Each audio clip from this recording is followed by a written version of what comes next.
We are in California tonight, a state plagued with wildfires, 17 large fires burning in all, and we're at the scene of one of the worst of them in the city of Redding. It is called the Carr Fire, a reference to where the road where this all started. You can see the devastation this has done in this neighborhood. On one side of the street here, all the homes destroyed. It's a dividing line. On the other side, homes basically entirely spared. That's how indiscriminate and cruel this fire can be. The California fires are blamed for at least 8 deaths, at least 6 here in the Carr Fire, which began a week ago. The flames have burned nearly 250,000 acres of California land. More than 1,000 homes and other buildings have been destroyed or damaged. 25,000 more are threatened, which is why more than 52,000 residents have been ordered to evacuate.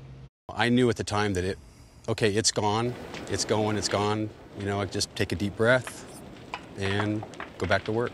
Dave Spleethoff is a pilot for the California Department of Forestry and Fire Protection, who works as an aerial spotter looking for fires, which is what he was doing when he discovered he'd lost his house. I actually took a picture of it as I flew by it. As a pilot, did you ever think you'd be in a position like this? It's in the back of your head. And just knowing that it could be my house someday. We do everything we can to prepare for it, but this one was so bad that even all the preparation in the world that we were doing just didn't stop it. The Carr Fire has destroyed over 700 homes and so far forced nearly 40,000 to evacuate. Look at this. Yeah. I mean, gone. Yeah, so these are the homes at some of the top of these canyons where it would just race up this canyon and had no regard for what was in its path. Jonathan Cox is a battalion chief at Cal Fire, the state fire agency. He took us into a neighborhood left devastated, in part by a fire vortex. Wow. Yeah. Wow. A weather pattern created by this fire, something that hasn't been seen here in a generation. So we're in the spot where the vortex actually came through. You can see it ripped apart fences over here.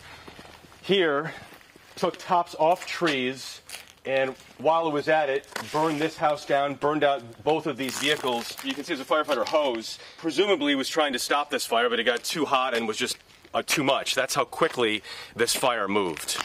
Today, some neighbors were allowed to return to see what might be left of their homes, but many, like the Spleethoff family, won't come home to anything. It amazes me that you were able to see your house destroyed and you went right back to work. And I would much rather be out there helping than to be here feeling sorry for myself.